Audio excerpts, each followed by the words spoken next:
I now declare that the Plano City Council is convened in open session, that all council members are present, with the exception of Councilwoman Julie Holmer. She's coming out. There she is. I spoke too soon. That all members are present, with the exception of Councilman Anthony Riccadelli. At this time, we'll ask if there's anyone that would like to address the council regarding the budget and CIP. No one has signed up to speak. All right. Then I will ask the city manager for an overview. Good morning, Mayor and Council.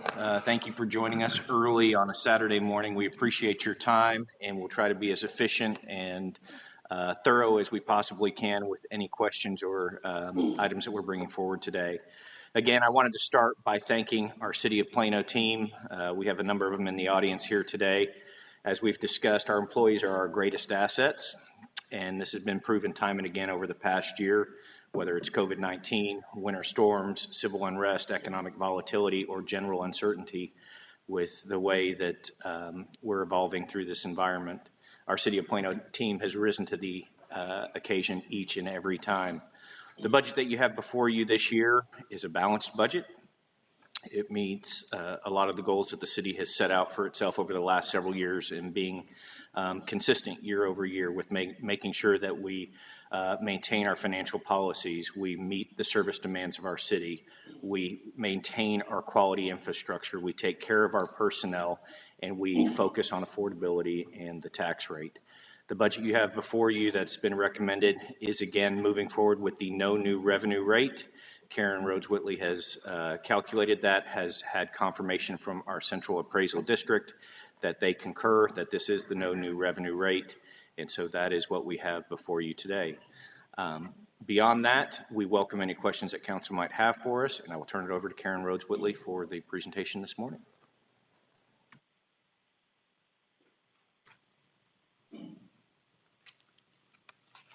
Good morning.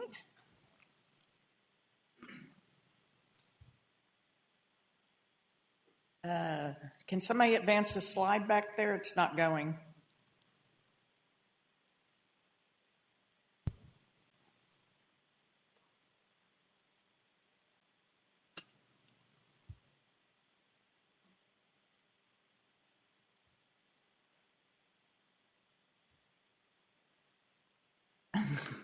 What do I do, Lisa?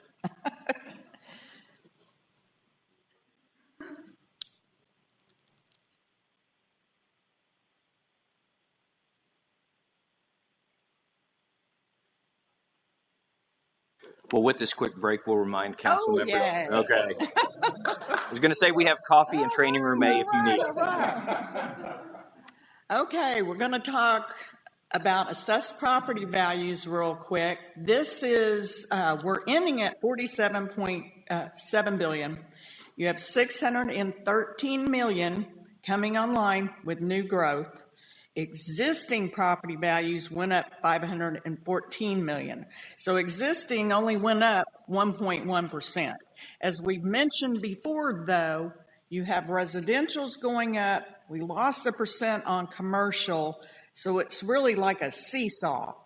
At the end of the day, the average homeowner property value will be going up or may see increase.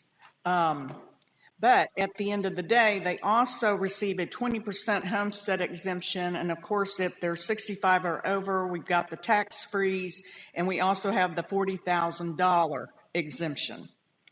I went ahead, and for purposes of what I'm going to show you here in a minute, we went ahead and reevaluated where we think our assessed property value is going to go over the next 2 years.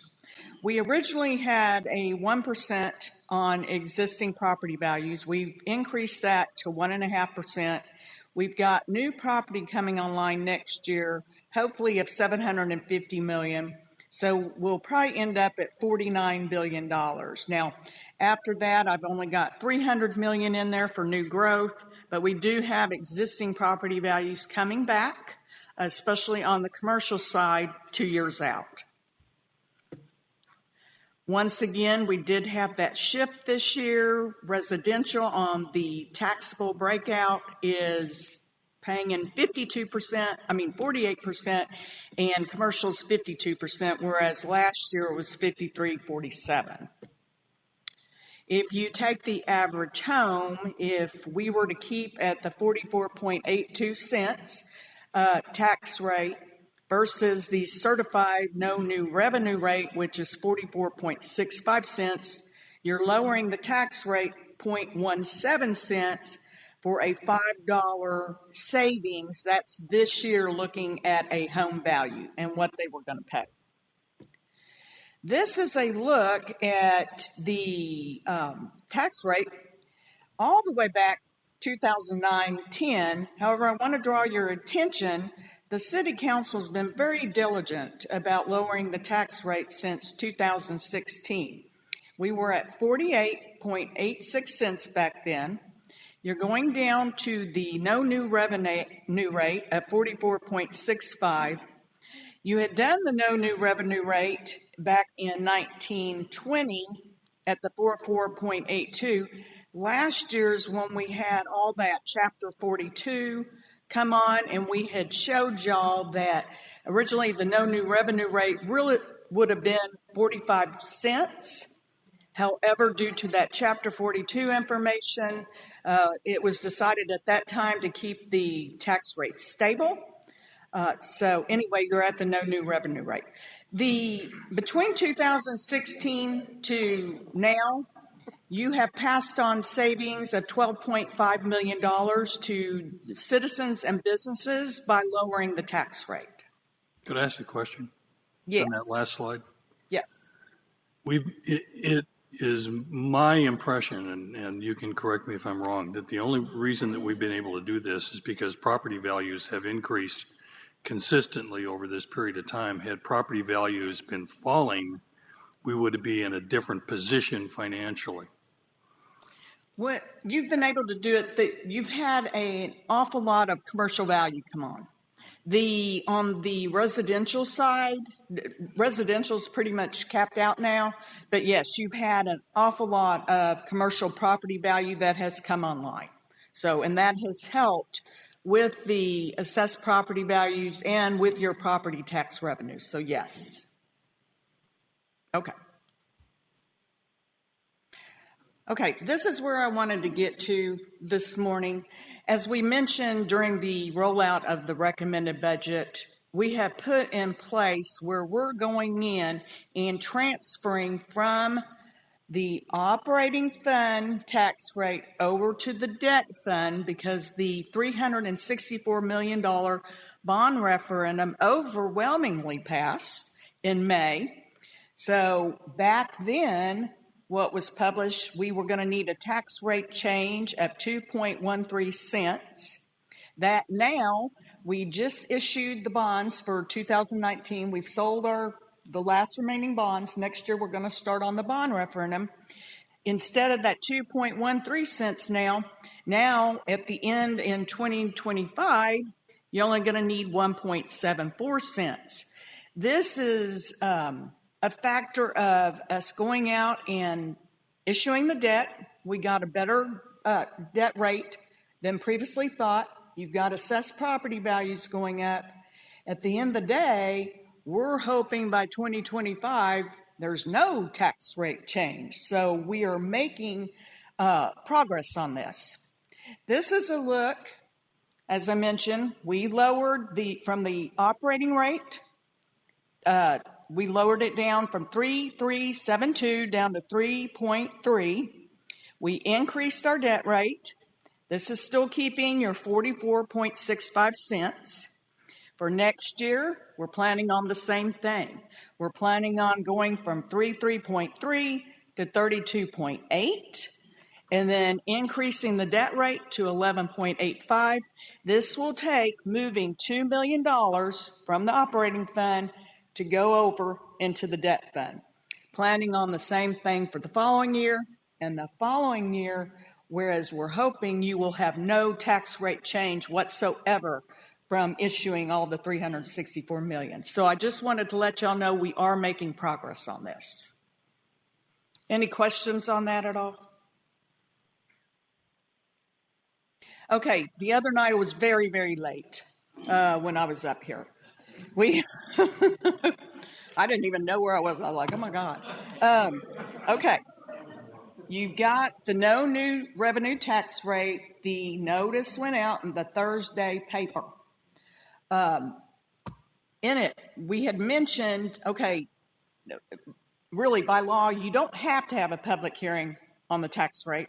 However, if you want to, it's not a big deal, and we can put it on the September 13th, right before you adopt the tax rate. So this is what I need to know. I have to set it up. What would y'all like to do? Council, I'd recommend we go ahead and leave the public hearing out there. I think it's always wise to have the citizen input. So if there's no objection, we can go ahead and just move forward with posting that and leaving that as is. I've talked to many cities that have done the same thing, and they're always doing public hearings too. I just think it's a good thing to do. Okay, so I'm going to get that set up.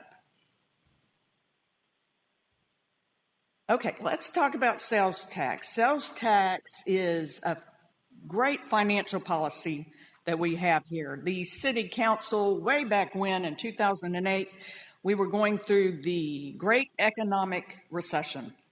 They said, we're going to put a cap on sales tax. Anything over that can go into the capital maintenance fund. It can be used for one-time expenditures. It can go to the economic development incentive fund. It can go in the general fund to be used for the following year.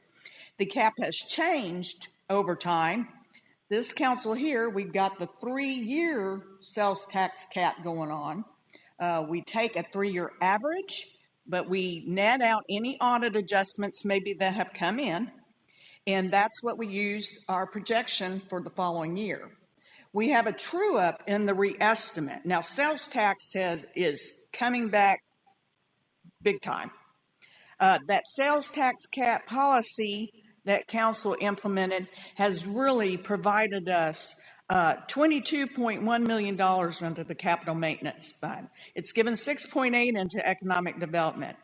We've used it for several one-time expenditures, including the $1.3 million for the land, for the fire training center and police substation.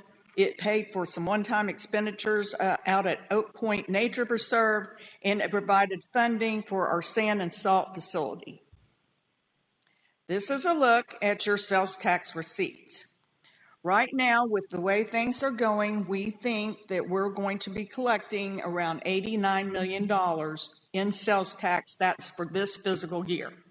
When you go and calculate the 3 years, you net out the audit adjustments, that puts your projection at next year at $87.1 million. So that's what you have built into the budget.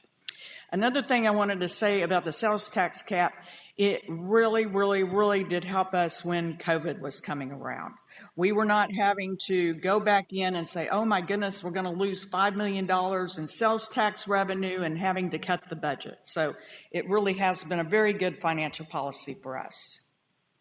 You'll see on this chart, we only lost last year during COVID 1.7%. Look way back in 08-09, that was the great economic recession. You lost 10% of your sales tax during then.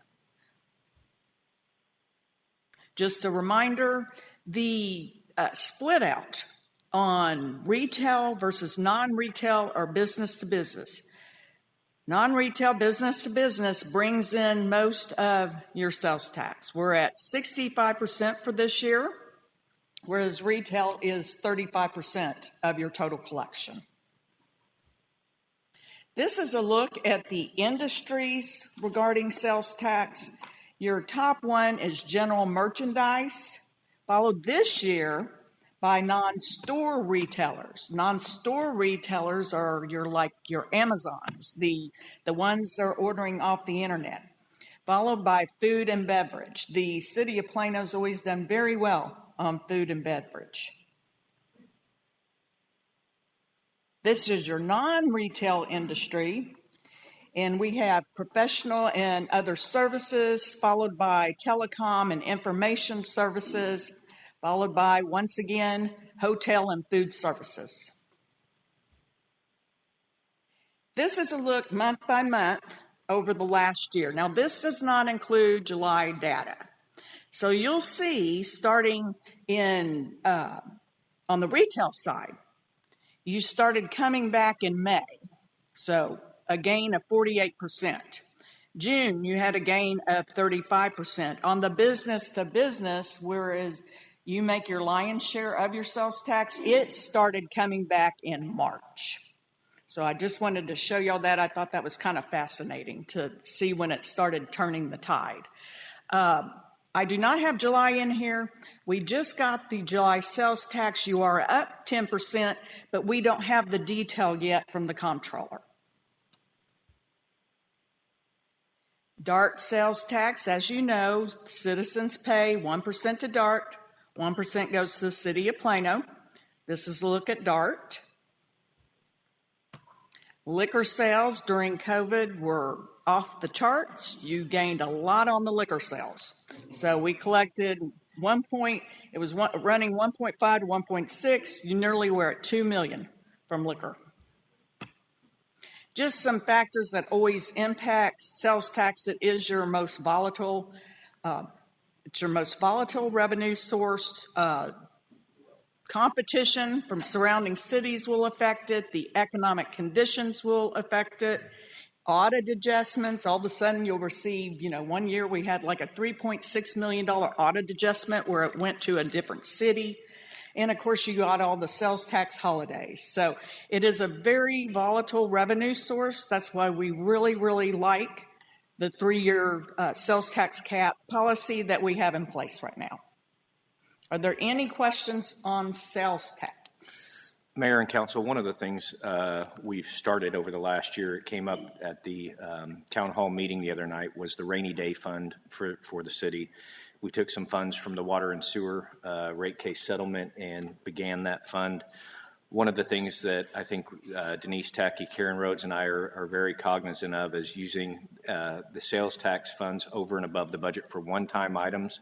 But what I would like to do is get your concurrence that the rainy day fund would be also an eligible use of those funds over and above. So at year end, if there are funds that come over there, that would be one of the things that we can consider. We've talked about building that up over time, and we think that an annual consideration, if there are funds over the budget at year end that we could consider for that, would be a wise use. So if you would agree with that, we would like to add that to the fund policy to allow that transfer to also be considered.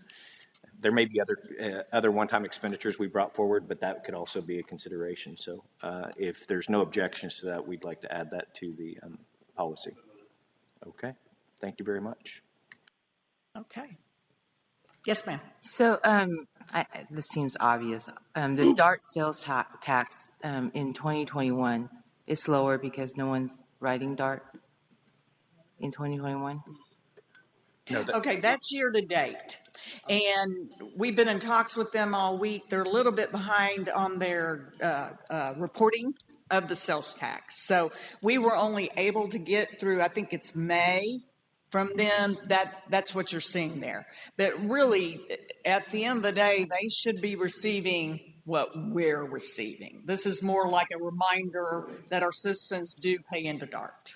It's a mirror image. So whatever we've received at year end, DART has received, but it's just gone directly from the state to them. It doesn't come through the city of Plano. It's an allocation that goes directly to them. So they have received the money, they just haven't calculated into their budget. That is correct, Okay. yes. Thank you, Karen. To City Manager Israelson's point, we keep 1 cent of sales tax, 1 cent goes to DART. I noticed that the numbers were not exactly the same. Is that because of audit adjustments? I think it's audit okay, adjustments, gotcha. yes. Okay, gotcha. Yes. Thank you. I was just wondering, it's very close, but not Yeah, exactly it's the same close, number. but So, yeah, okay. they are probably not going to have the audit adjustments like we're getting. I see. Okay, Yeah. gotcha. Thank you. Okay.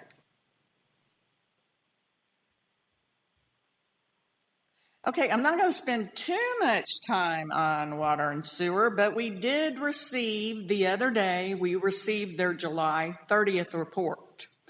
They are going to stay at the same revenue rate of $2.99 per 1,000 gallons, so that's staying the same. They are going to go, our take or pay was $26.7 billion. Next year, it will be 26.1. From what I know, they're going to phase us in over a period of time. I was trying to get what our year-end water sale number or water usage number was, but I was not able to get it. So we are thinking it's going to be 20.2 billion gallons. We will be getting a credit of 0.49 cents per 1,000 gallons on the O&M side. So, but they don't have those numbers for us yet. Wastewater and Upper East Fork Interceptor, their contract costs did go up from what they had told us previously. We're looking at about $2.4 million. We have our consultant Wilden taking in all this information. We are going to have him at your August 23rd City Council meeting, and he will be going over our estimates at that time. In your recommended budget, we had proposed a 5% increase. With these increased costs, we're probably looking at 6 to 7%. But we will be discussing that August 23rd. Also, those rates don't go into effect till November 1st. So right now, let me go through this slide first. Okay. This is your take or pay for undelivered water for the last 20 years. So over the last 20 years, under the take or pay, we have lost out on $151.1 million. This year, your number, or this is what it's estimated to be. We're estimating that we're going to have usage of 20.2, but we are going to lose out on water at water revenues of $16.3 million. We like to keep 60 days of working capital in here. I do not have the credits yet, Mark, in here, so I'm sure it will roll up to 60. But at the end of the day, we're looking at 55 days. And we will finalize. Water and sewer is always a work in progress. Always a work in progress. And Wilden will be here on August 23rd, and we will finalize water and sewer. The only other element I'd add in here, Mayor and Council, is that you saw for the first time, we've mentioned in a number of years, a decrease in the take or pay amount, the minimum requirement for the city of Plano. During the 8-year transition period before we move to the 5-year rolling average, we do have the opportunity to lower that amount incrementally, but it's dependent upon the growth of other cities. So as other cities grow, we're actually putting in for some of that growth to come at our relief. So we are hopeful for the growth of our neighbors because that does provide relief in Plano. So that could be incrementally coming down. But those each and every increment down does provide some additional reduction in cost for the city. So we do anticipate in the next few years we will see additional movement down in that take or pay minimum amount, but it really is dependent upon the other cities. So we can't really project what that's going to be. But just letting you know that when that 8 years is up, we move to the 5-year rolling average, and we will see significant relief at that point. But there may be some incremental relief between now and then. On the wastewater side, it is all from them initiating debt for the infrastructure. So it's not tied into O&M costs. It's all they're having to bring on more debt to expand their infrastructure. Okay, with that, we're going to move on. Shantae?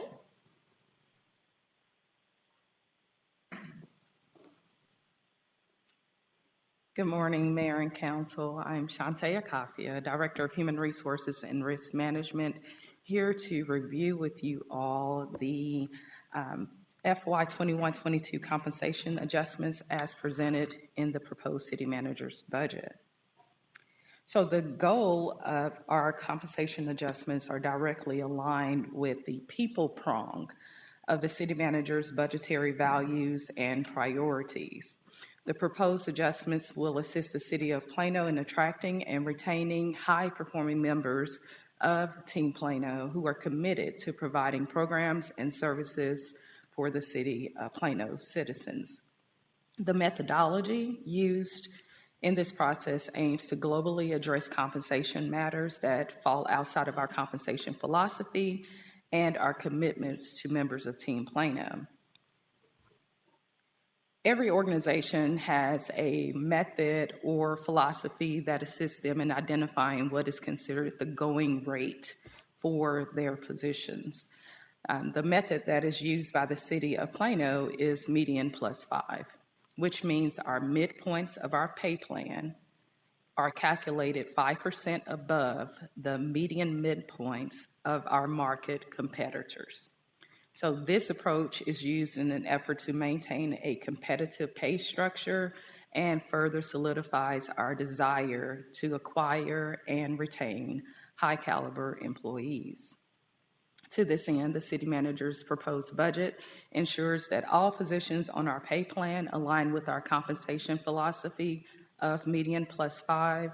In addition, employees that are in positions that are below the minimum will be addressed and brought up to the new minimum. Over time, many long-term employees have brought forth concerns about where they fall within their current salary range based on their time in position with the city of Plano.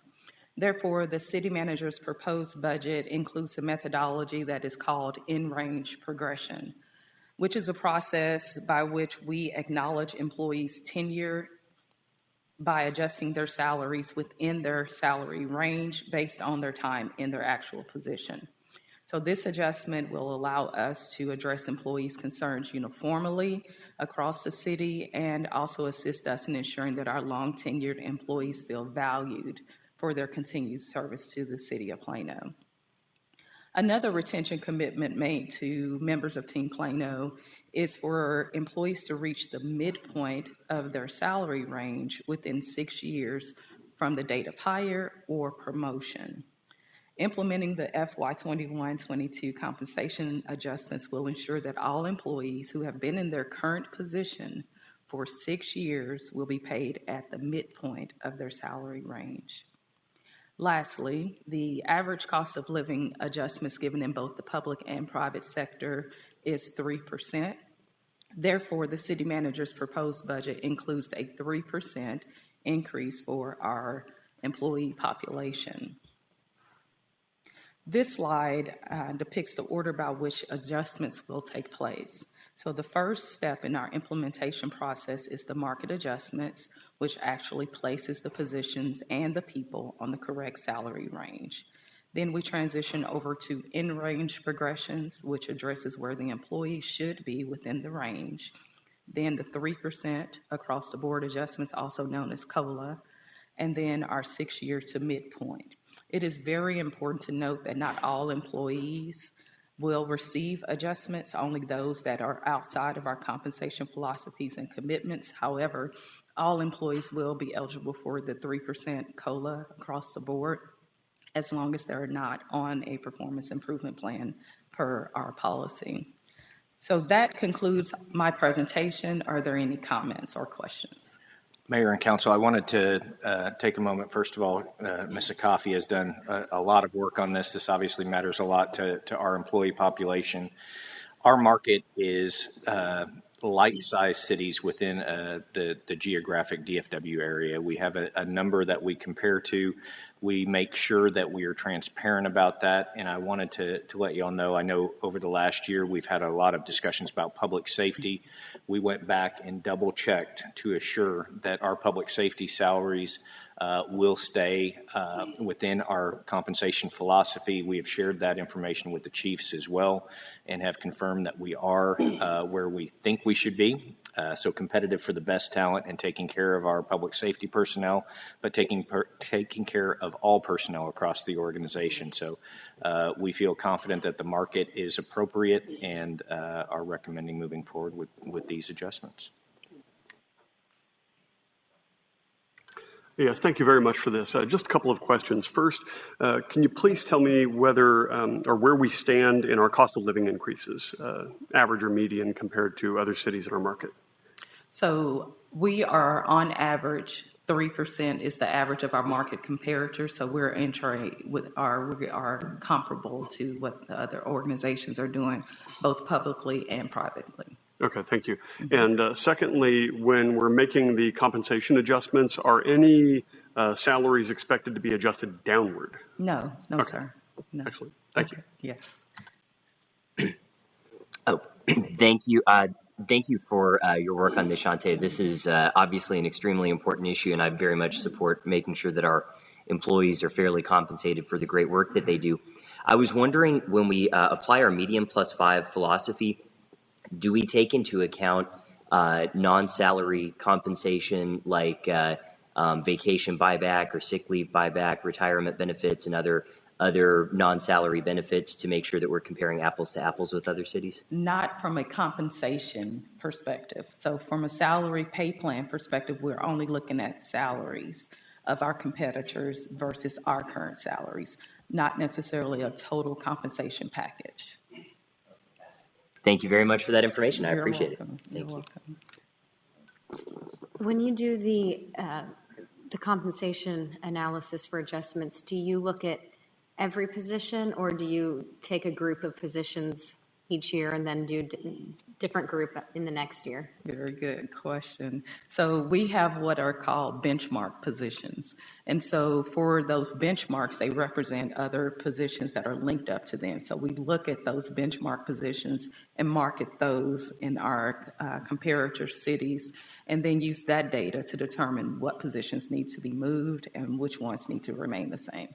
So, very good question. Except for public safety. Except for public safety. Thank you for that, Mark. Definitely public safety for police, fire, all their positions and classifications are looked at, and we look at them by their minimum of their step plan and the maximum of the step plan, where for general employees, we're looking at the midpoint. So on average, how often would you say an individual position would be looked at? Every 5 years? Every how many years? So we are working on our compensation policy as to how often we will go to market, but every 2 to 3 years is the industry norm. I think that we also need to evaluate how often we do the full classification study, which is when every position is looked at, and that is a major feat. So the last time that was done was about six years ago, but every 2 to 3 years we'll look at the market. Yes, thank you, Shante. I have a follow-up question worth 50 points. Since we look, for comparison purposes, at strictly salary, median +5, where does our overall compensation line up to other cities, comparable cities? So the total compensation package, per se, we are pretty much aligned with other cities from the perspective of what we contribute towards TMRS, our vacation, our holidays, and things of that nature. We're all aligned. Now, additional programs like the vacation buyback program and the sick leave loan program, things of that nature, not all cities have. But I do have a metropolitan or metroplex survey that I can share with you guys to see where we rate with others if you are interested in seeing that. Yes, please. Thank you very much. Okay.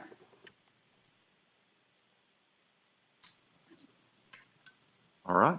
Thank you very much. All right. Thank you.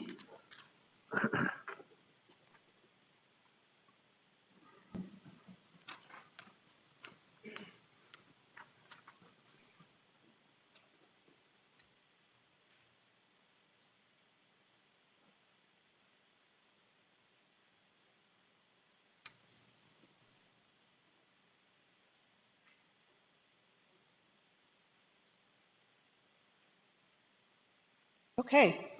I'm excited to present to you about festivals today. My name is Michelle Hawkins. I'm the Arts and Events Manager under the Parks and Rec Department. I want to talk about the funds that we have identified for any kind of new concepts moving forward. So in 2016, the city entered into a 5-year contract agreement with KHYI, a local radio station, to present a 2-day festival called Texas Music Revolution. I'll probably refer to it as TMR moving forward. It was to create a multi-day, multi-country music festival, multi-act country music festival out at Special Events Field in Red Tail Pavilion, to create an entertainment source for the city, to make it a destination, to bring in visitors. In 2020, the contract expired. We decided not to renew. Also in 2020, we reduced the budget on events. So it was $185,000. It was reduced to $148,000. So that's the bucket of money that we have for any kind of new concepts that we're moving forward with. So currently my team is planning 2 festivals out of that money, but that can change based on council's decisions today. One of them is a Halloween themed festival, and then the other one is the Texas Independence Day Festival. We'll talk about the Texas Independence Day Festival because I understand there's a lot of excitement behind that one. It is yet to be officially named. Once we have a name, we'll create a logo for that. Our proposed date's March 12th of 2022. Note that that is the first Saturday of PISD's spring break. The reason why we chose that is it's just a little bit deeper into spring, so hoping for a little warmer weather. And it just kind of fits the calendar where all the other events fall. But if council decides that they want it closer to Texas Independence Day, we can move it up a week. The current location will be Haggard Park, and you can see what our current budget that we're planning on right now is. So what that looks like is a 1-day festival, 11 a.m. to 6 p.m. What we learned from TMR is in March, even on gorgeous days, it's still cold at night, and Texans don't like cold. They'll go in no matter how much they like the headliner. So this is kind of our conceptual layout. We'll have 3 stages that'll have music. One will be at the Sagling House, one's in front of Interurban Museum, one's in the parking lot at Haggard. We'll have food vendors and contests, so we're looking at a chili and or barbecue cook-off, depends on what we can pull off. And State Fair-esque food, we're looking at hopefully partnering with State Fair and having kind of that fried food contest that they have, just bringing that portion over. Hopefully we can make that happen and partner with them. Some of the activities would be trick ropers, trained dog tricks, fishing over at the pond. A lot of the vendors would be Texas-based. Hopefully we can get Whataburgers, that kind of stuff involved. We'd have a Western-themed kids zone. We could talk about the wildlife and native plant booths, especially since that would be prime growing season for the spring. Whiskey tasting, beer tasting, all Texas whiskeys and beers. I'll talk about the art installation here in a little bit. And petting zoo, horseshoe tournament, that kind of thing throughout the day. I like pretty pictures to show the activities, so the next 2 slides will have that. In this, you'll see the art installation that I was talking about. This was done at a different festival in a different state. It's called a Unity Project. We would take a spin of that to put into our Texas Independence Day. At the bottom of each one of those polls would be why I love Texas. You take the string and you wrap it around why you love Texas, and then you go to the next poll that you love Texas about. And so it's an interactive with the attendees, so they can see how they all intertwine. At the end of the day, it would have a web art piece that you could take pictures under. Our idea is to make it in a yellow and green and kind of call it the Yellow Rose exhibit. That kind of thing is a feature to the festival. You'll also see a picture of a cannon. My staff's good, and if they can create magic, we'll get a historic cannon on site for pictures, or a replica. Still, it's all what we can find and get up here. So, my team brainstormed some names, and we vetted some of these out. These are the names that we came up with, but of course we can go with whatever you decide today. Once we have that name, then we can create our logo and move on from there. Any thoughts on any of those? 6 looks good. Simple, right? I'm liking 4, 5, and 6.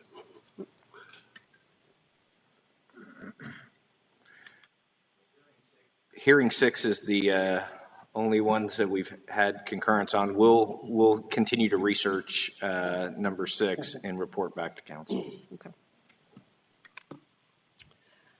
To go over what the Halloween-themed festival is, we already have a name and logo for that. Rest in Plano, Rip Fest, RIP Fest in downtown. We are proposing it. In this slide, we said 2021. My team's kind of talked about it. We're actually recommending for 2022, so that way we can curate those unique concepts a little bit better. And then that way our Texas Independence or Texas Fest could be more of our showcase of our new festival instead of this being the new festival first. So March, our Texas Fest would be first, and then in 2022, we would do Rest in Plano. Location would be the 15th Street closure, and you can see the current planning budget for that. So this would be a one-day event to start with. It would be a night event. So the idea is that we have lots of lights, lots of color, very dramatic, all up and down the street and around McCall Plaza. Operation Expedition, if you know of that event already, would be part of this event. We'd have 2 stages. We'd utilize McCall Plaza for live music. On the other end of the street at 15th and Avenue K, we would have a secondary stage that would have fire dancers and circus acts. Our vendors would be curated to Halloween themed or oddities, stuff that you don't typically see at festivals.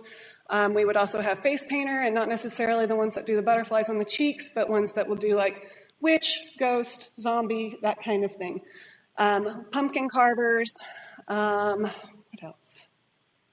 The idea is that this grows into a larger festival where we could do a walking parade down 15th and into the park at dusk, kind of like they do at Greenwich Village, where you have kind of the large backpack puppets that kind of are your key features to that walking parade. The green dots would be displays that would light up, be for pictures. You could look down the street and see them. And then we'd create zones on the street where we would have either an improv actor kind of telling history of Plano and also playing with the crowd, or we'd have a magician, a comedian in those kind of different zones. The downtown Plano merchants would do Halloween decorating contests. We've already kind of partnered with them on that kind of stuff, and a zombie pub crawl after the event closes. Again, pretty pictures. The one with the skeletons is the Greenwich Village Parade.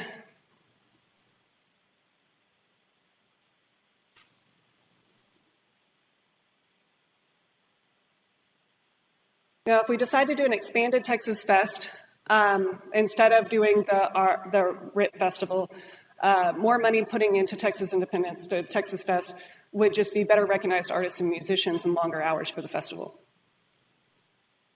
And then lastly, this year's festival funds weren't used, so we would like to seek permission to use some of that to enhance our decor at Dickens, and then to buy those one-time purchases before October 1st, if we can make it happen, to customize some of the decor for Texas Independence Day and RIP moving forward.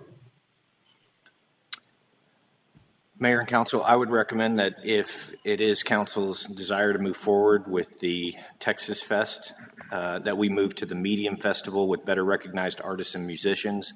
That tends to draw more of a crowd, and good artists, good crowds leads to a better event, more for our citizens to be able to enjoy. And if we're going to do something of this magnitude, I think if we're going to do it at that excellence level, Michelle and her team have the ability to get us some better recognized artists, and I think that that is the recommendation I would make. We have it currently, I believe, in the budget for the small festival at this point, so it would be an increase to go to the medium festival, and that's something that we would have to work on, but that would be my recommendation. Did we talk about the medium festival and the RIP festival, or is that in lieu of? It's actually both festivals currently have funding programmed at the small level. So we have the RIP, I believe, funded as it currently is. I'm making sure I'm double checking with both my eyes right here real quick. Yes, so right now it's the smaller festival for both, which would be 122, a little over 122,000. Going with the medium festival for Texas Independence Day just reduces the RIP festival by a little bit. Okay. Or we're looking for additional funds to put towards that. Yeah, and the only reason that I asked that question, and you kind of alluded to what my thinking was, is that what I have seen and experienced after we have been enclosed for over a year, and then started opening up with some of the festivals and some of the music down in Haggard Park and various other things, that there's a great hunger for people to get out and be at a festival again and feel like they're part of the community. So anything that we can do to expand it, I'm for.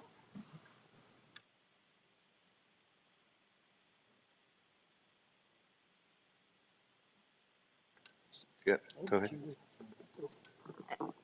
I'm a native Texan, lifelong Texan, very proud to be a Texan. I just would like to say with this specific event, I know that we have a very diverse community, and I know that y'all are very proud of that as Team Plano. And so I just hope with this event that y'all will keep that in mind, that it's an event that we will plan in such a way that all of our community will feel welcome to come to.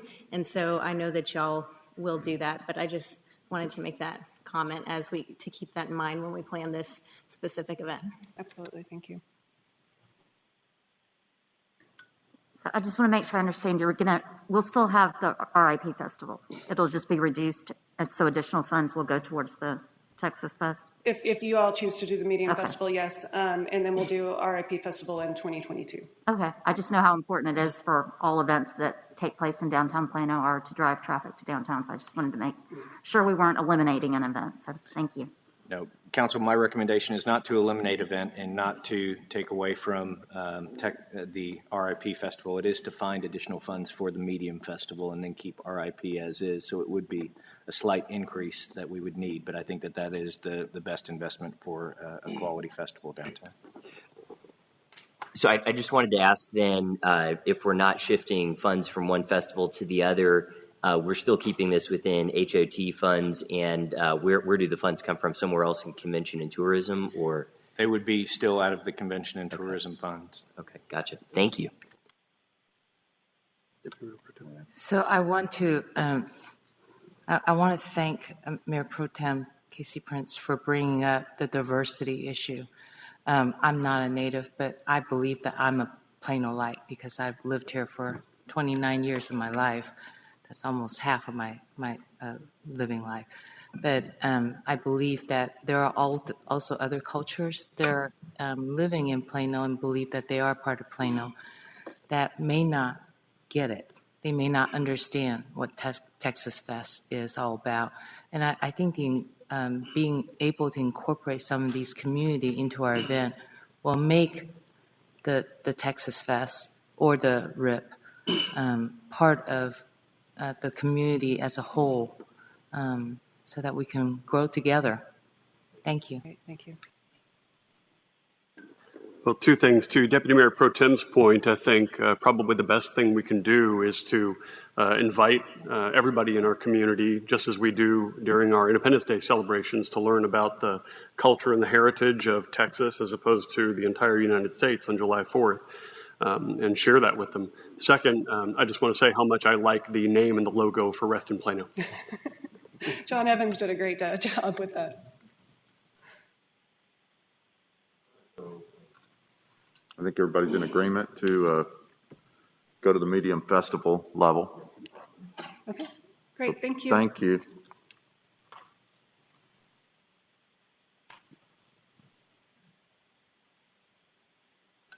Mayor and Council, the next item is a pickleball court. This was requested by several council members to place on the agenda for today as an idea for an enhanced service that we currently do not have and do not have an agreement with PISD to provide this. So our Director of Parks and Recreation, Dr. Ron Smith, is here to address questions and has a few slides to be able to share. Yeah. Good morning, Council. Ron Smith, your Parks and Recreation Director, here to answer any questions. I do have a few slides that can kind of give you an idea of what we have currently in Plano as far as pickleball. Just wanted to talk a little bit about what it would cost to convert a court. So there are really two philosophies that we could approach if this is Council's direction. Of course, the only courts that we have real responsibility for are the courts at the High Point Tennis Center, and there are designated pickleball courts at the High Point Tennis Center. We do also have an agreement with the school district at the high school, the senior high school locations at Plano East, Plano West, and Plano Senior High School, where we installed lights and we maintain those lights. But as far as the court condition, that is a school district responsibility. But this is a diagram that shows that you can, if you do a full conversion, you can convert one tennis court into 4 pickleball courts. This is an estimate that we received as we made those conversions at the High Point Tennis Center that shows a total cost of about $2,500 if you're going to make a full conversion. That's turning something from a tennis court into 4 pickleball courts.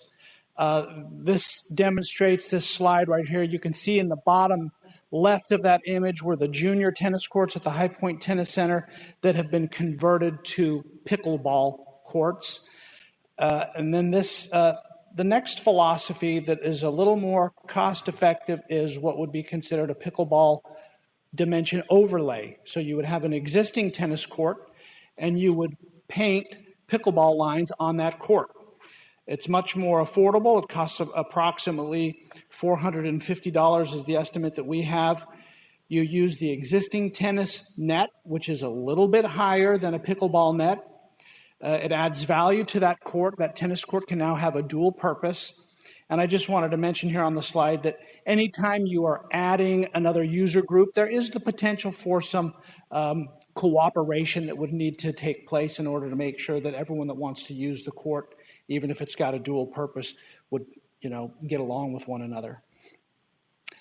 This is a picture that shows the traditional tennis court with the white lines and then the pickleball overlay with the light blue lines. So this would be something that we could do at an affordable cost.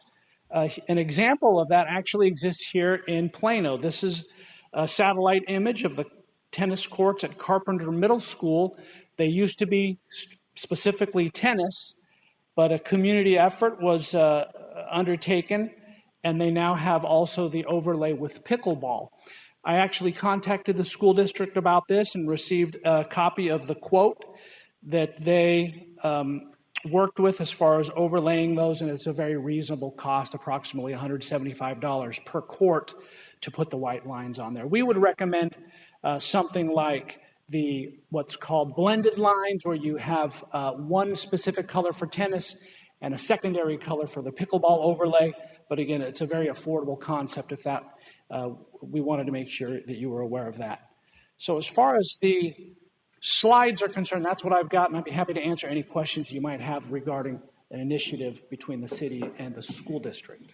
So Mayor and Council, this was brought forward by council members. This is currently unbudgeted. We do not have an agreement with PISD, but if council so chose, we could set aside some funds to be able to do this. I would recommend that we start small, and we would need an agreement with PISD to be able to pursue this action. But at the onset, we need council direction as far as if they want to go forward with that and if they want us to pursue that sort of agreement. So just out of curiosity, is there really a big demand for pickleball and pickleball courts? So thank you, Deputy Mayor Pro Tem. We do have courts that we set aside in our recreation centers, so specific times where we lay out pickleball courts in our recreation centers, and they are used. The courts at High Point Tennis Center are used.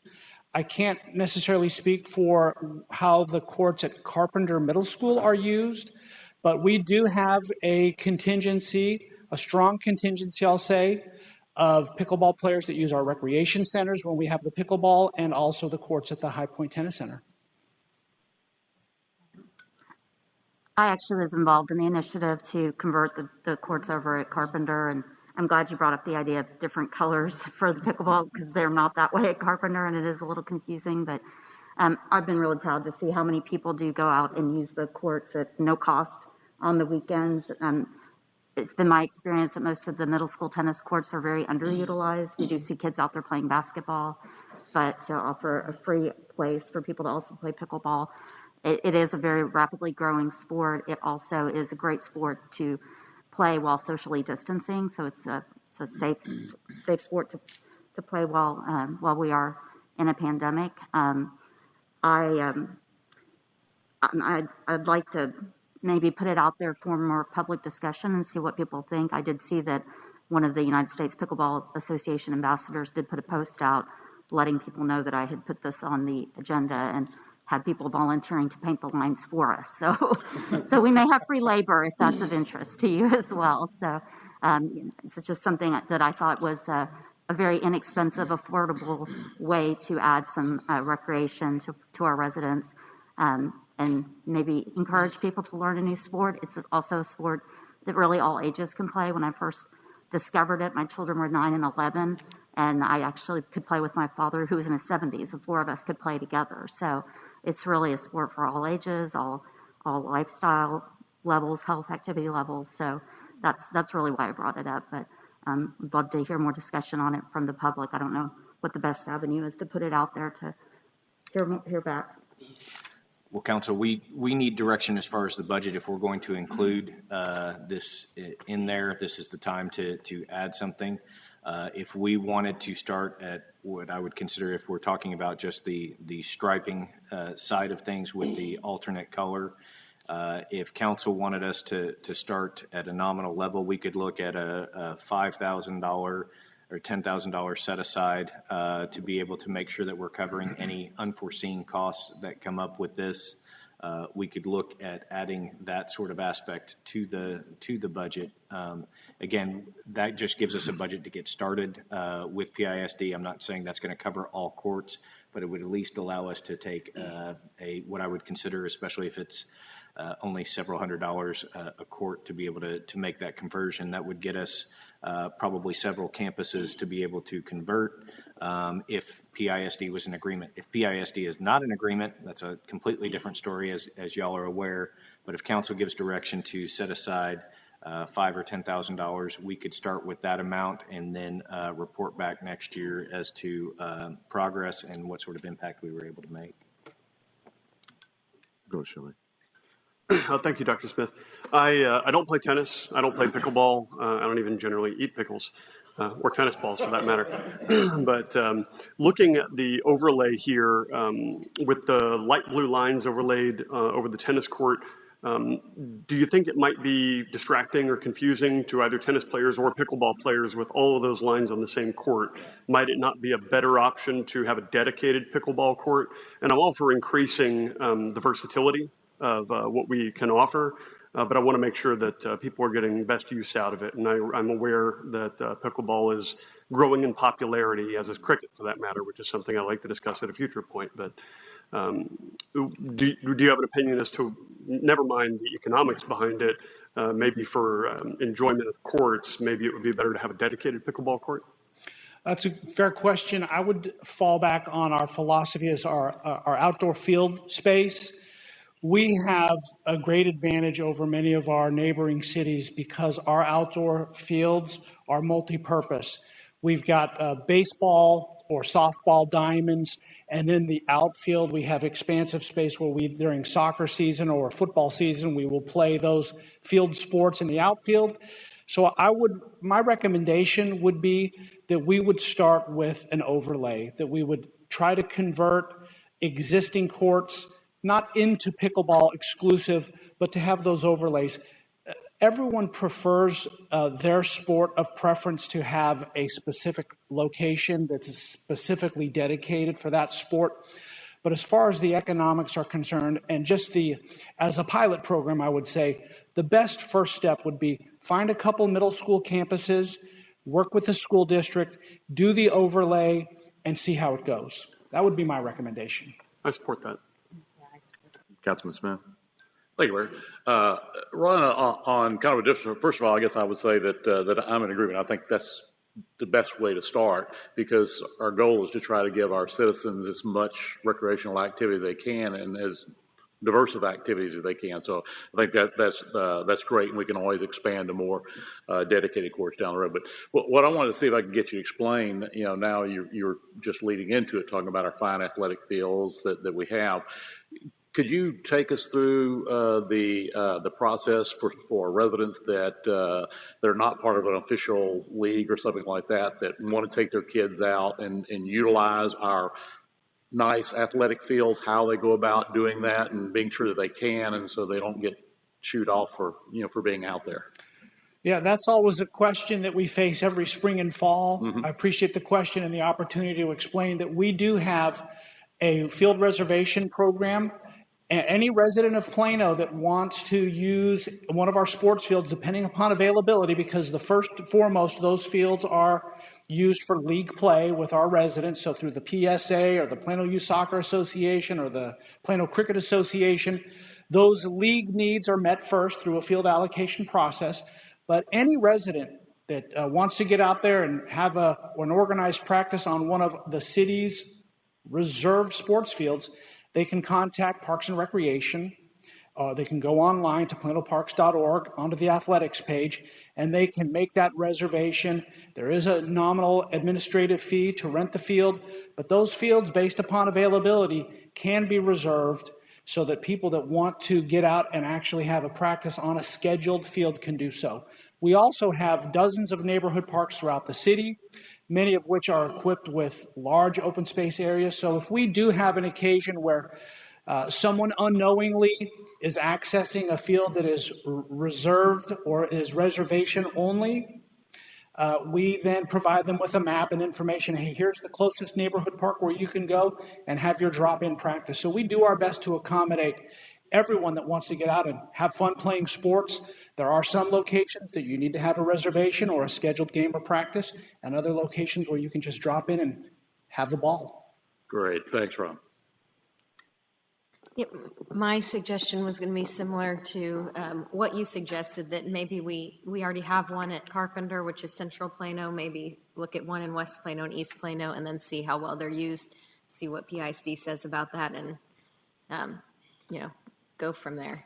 So a $5,000 to $10,000 adjustment would, obviously, you have to determine what that would really be. Yeah. But we would need to meet with the school district, have some communication with them, and work on that. But I think that would be sufficient. Yes, sir. For the nominal cost, I certainly think that would be something that would be fine to pursue. We will add it to the budget. Okay. Thank you.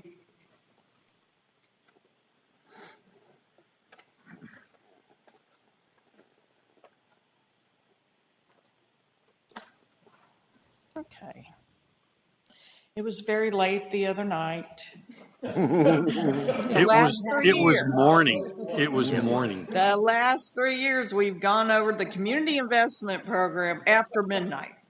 We wanted to make sure that y'all didn't have any questions regarding the program. As you know, the community investment program, it's a 5-year program. You do adopt the first year. You're scheduled for that on September 13th. The other 4 years change as we go. We just had a very successful bond referendum at $364 million. So we have many, many, many projects that will be coming before you over the next couple of years. Programmed in, though, for this year, 21-22, your CIP totals $306 million. The majority of that is for streets at $114 million. Capital maintenance, we have several projects going on. We're nearly at $60 million on capital maintenance. Water and sewer at $48.6 million. A large part of that water and sewer is the replacement of the water meters. Parks and recreation centers total 42.9, municipal drainage 31.8, 25 million of that 31 is for the Collin Creek culverts. We just wanted to make sure that you didn't have any questions regarding the CIP.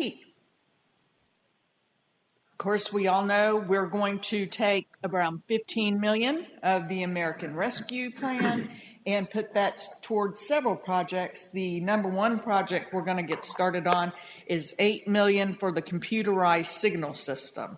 So all these projects are about to be started.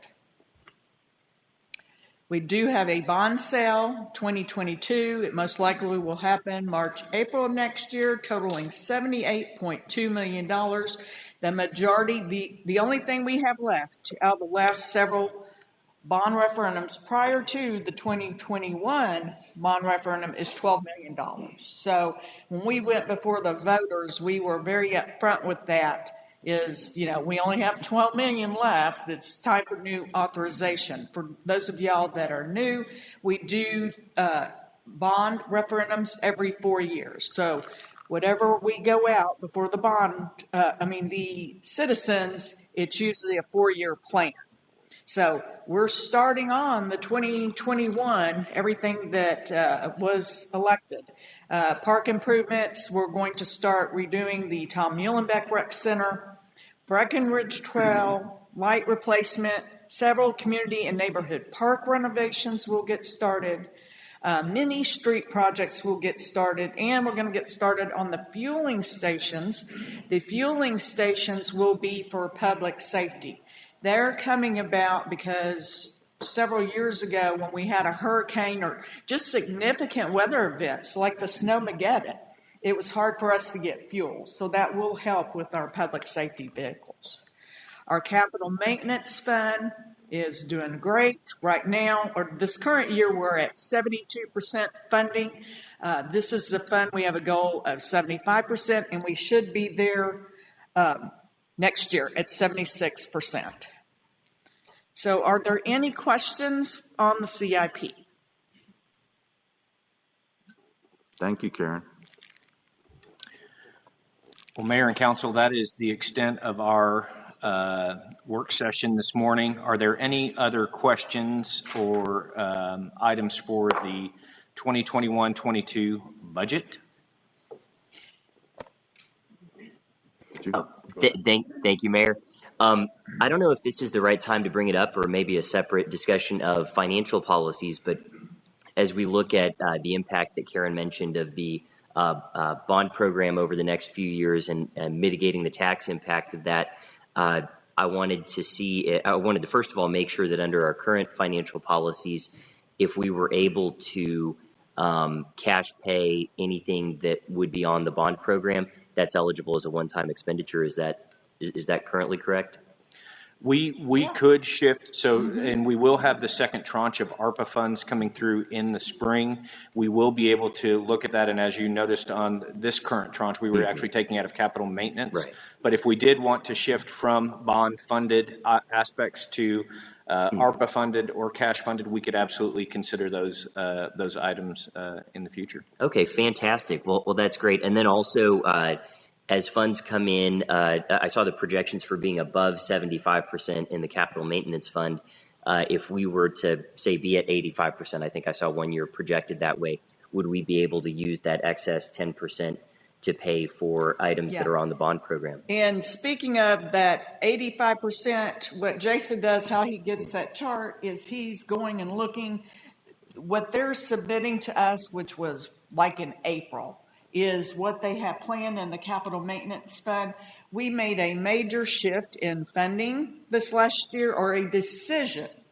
The capital maintenance fund was getting overwhelmed, just overwhelmed. We've got 50, 60-year-old streets out there that need replacement, and a large portion of those we were pay as you go out of the capital maintenance fund. The projects that are 20-year or older, we did push those over to the bond side. That's why we will be looking over the next several years regarding the funding structure going into the capital maintenance fund, because the very large street projects we did push to the bond referendum. Gotcha. We will be looking at that. Very good. Well, thank you, Karen. Yeah. All right. If there are no other questions, Mayor and Council, we will finalize the budget. We will finalize this capital improvement program, community investment program. And here's what I have. Yep. These are my changes. We're going to go to the medium Texas Fest. I'm going to add probably $10,000 for the pickleball. We'll just get started with that allotment of money. And we are going to do a tax rate public hearing. We'll get that going for September 13th. That's what we have on our list. Perfect. Well, Mayor and Council, thank you for your time this morning and for the questions. They're important. We know that we want to make sure that we're getting this information out to the public. And so with that, we will finalize everything and bring it back for your consideration at our September meeting. So we're done. Thank you, Mark. I now declare this meeting is adjourned. I do think we have a photo up? We do. Okay. We do have a photo. So don't run off. Food in training room A.